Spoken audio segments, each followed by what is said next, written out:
Hello, and thank you so much for listening to the MCW Wisdom Everyday Victory Podcast. That's Modern Christian Women. Find us online at www.mcwwisdom.com. We have books, free blog posts, merchandise, audio downloads, so much to help you on your Christian journey to achieve everyday victory, especially now during the time that we are living in. What a world, what a world, what a world. This will probably be a long podcast, but that's okay. I've got time. How about you? During this quarantine, how are you faring during this worldwide time out? I heard a young lady on YouTube call it that. This has been ridiculous. This is my first podcast since the quarantine in March. I tell you, so much has been happening in the world. And some of you have kids that you can't get rid of because all of the schools are closed. Just so much is happening. And on top of that, if you are like me and you are completely single, this is ridiculous. It's like the very day they came out announcing a pandemic. Here goes an issue with my job. And then my second response was, and I'm still single, Lord. This is the end of the world now. We have officially entered the end times, and I'm still single. This is ridiculous. How about you? Yes, this is not a podcast about being single, but I'll definitely talk about it at some point, but I don't like it. And maybe some of you listening don't like it. But I'll tell you what, if you are single, you probably have been thinking about the reasons why. This is the reasons why. This is the time for you to get very clear on if you really want a partner or not, if you really like being single. I really don't. So that means we're going to have to get it together, right? So that we can get together about however we feel about marriage, about relationships. We have got to get it together. So I am right there with you. Now, usually I don't use celebrity photos or anything like that as clickbait, but I see so many other people doing it and I'm like, let's try it. Let's try it.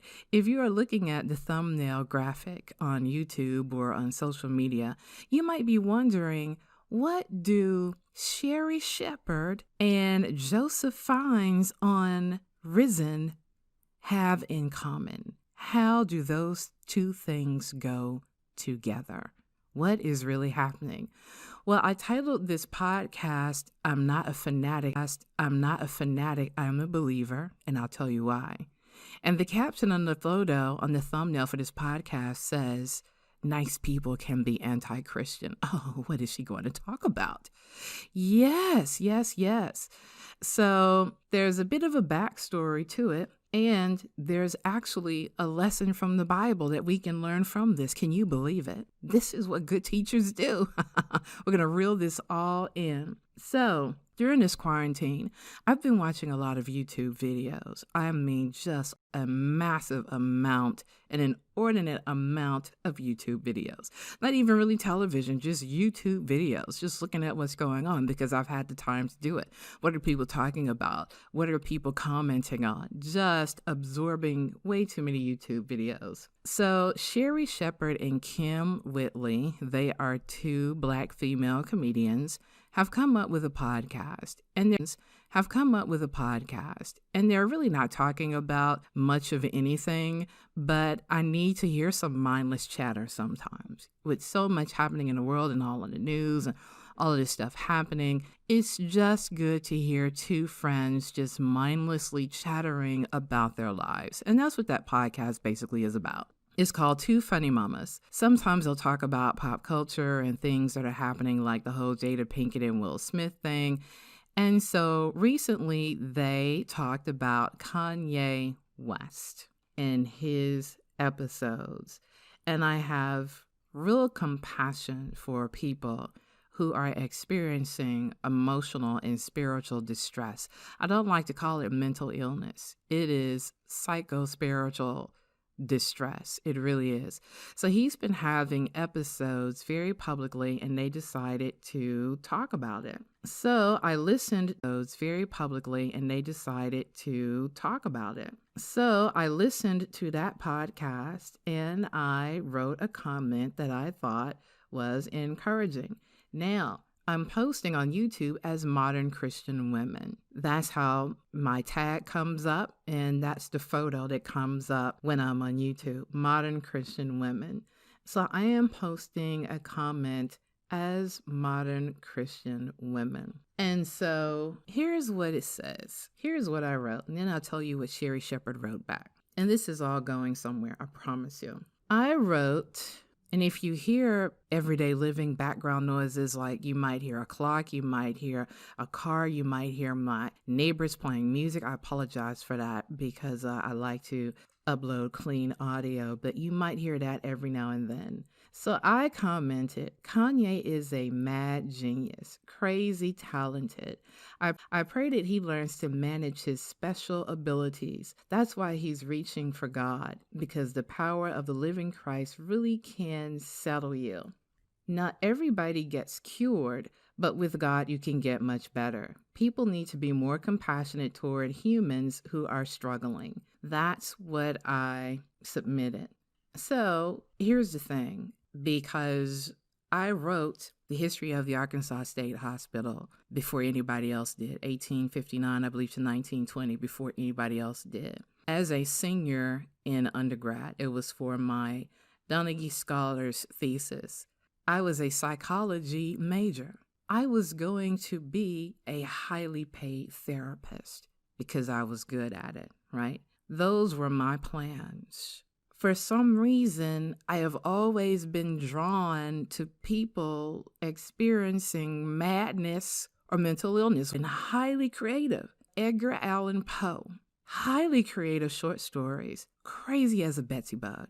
So things like that have always fascinated me, and I'm not sure where that came from.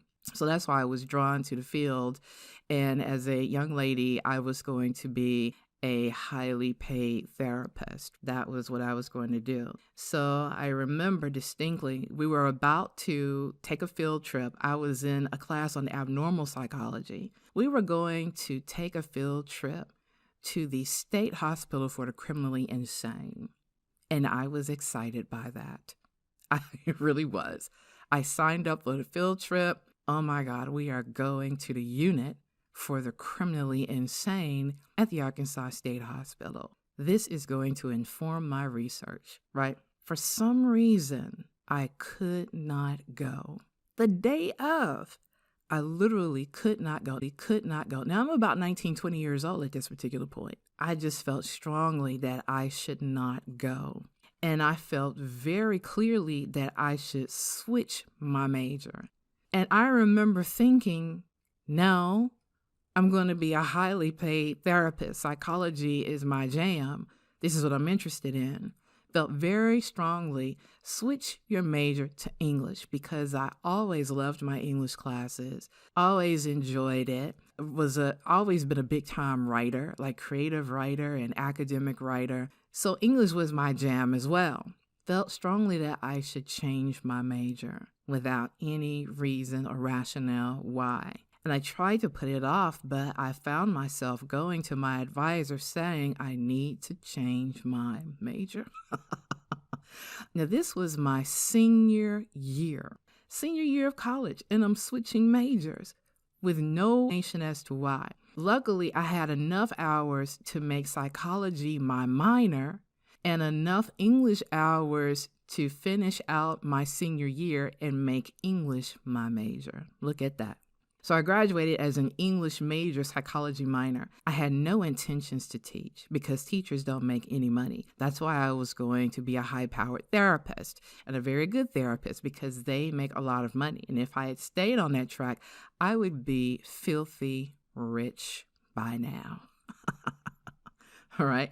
So this is how I'm approaching it. One, I wrote the history of the Arkansas State Hospital, which demanded that I look at a lot of resources about mental illness and about the imbeciles and about the insane and about the fact that they thought people experiencing that were demonically possessed. So mental illness has spiritual roots, and I was attracted to all of that for some reason. But at college, university level for far longer than I wanted.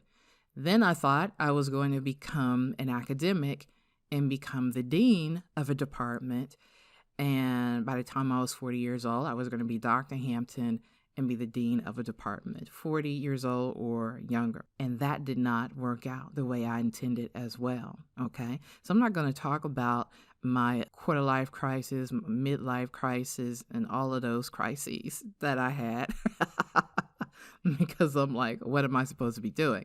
That's not the purpose of this podcast. But just to give you some background on where I am coming with compassion for people who are experiencing mental and emotional episodes, even in my own family. And I am an African-American woman, and the Black community is famous for not having access to resources for mental illness and being barred from those resources. So we just had to deal with it was always brought on by some trauma. People in my family experienced real trauma that left them a little loopy, a little eccentric, especially the women, a little not all the way there, depressed, and some were on medication. So that's just within my own family. Myself, as a high school student, I used to have major panic attacks, and I didn't know what they were. I think I was in the 11th grade when I experienced a panic attack so severe that my mother had to take me to the emergency room. We didn't know what was happening. They sent us to a cardiologist, and I took all of these stress tests, for the heart and everything, echocardiogram, everything. And I remember him saying, telling my mom she's got like the really smart people's disease is what we'll call it. There is nothing physically wrong. Telling my mom she's got like the really smart people's disease is what we'll call it. There is nothing physically wrong with her. The heart is fine. There's nothing wrong with her physically, emphasis on the word physically. And so I have always been a very high achiever, which sometimes, a lot of times, stresses me out. And I was achieving so much in college and trying to keep my GPA and being on scholarship and doing research. I was doing a lot as an undergraduate. So I would occasionally experience these panic attacks to the point where I was writing poems about it. I mean, it was just really severe until I began to quote Bible scriptures. All right. God has not given me the spirit of fear, but of power and of love and of a sound mind. Emphasize. And then I found a couple more scriptures. And every time I repeated the Bible scriptures, I would calm down. So this is where I'm coming from as far as the power of God being able to assist you when you are having some sort of emotional distress, right? It's really real for me. I have personal experience with this. So when I hear people talking about Kanye in such salacious and vile and just sarcastic, ridiculous ways, I feel for him because, number one, he's a Gemini. I'm a Gemini. We are highly creative people. Every time I see him, I say, but for the grace of God go I. If it were not for my relationship with God, that could be me. See, a lot of the times when people talk about their relationship with Christ and why they love Christ and why they worship God, Jehovah God, and why they are a Christian, they worship God, Jehovah God, and why they are a Christian, they have some sort of financial success to back it up. People look at them and say, oh, your career took off because you read the Bible, the whole Bible. Oh, look at you now. You have all of this money. You have all of this fame. You have all of these YouTube likes. You're getting all of this money. Oh, I can see why you believe in God.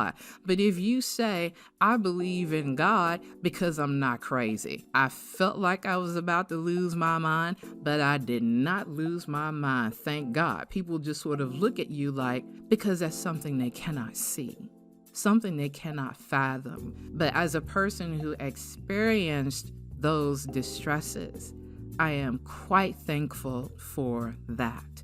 So they were talking about Kanye West, and this is how I'm approaching it. So when I wrote that comment, this is my backstory on why I wrote the comment and the kind of response that I gave. People really do need to give grace to others, and the kind of response that I gave.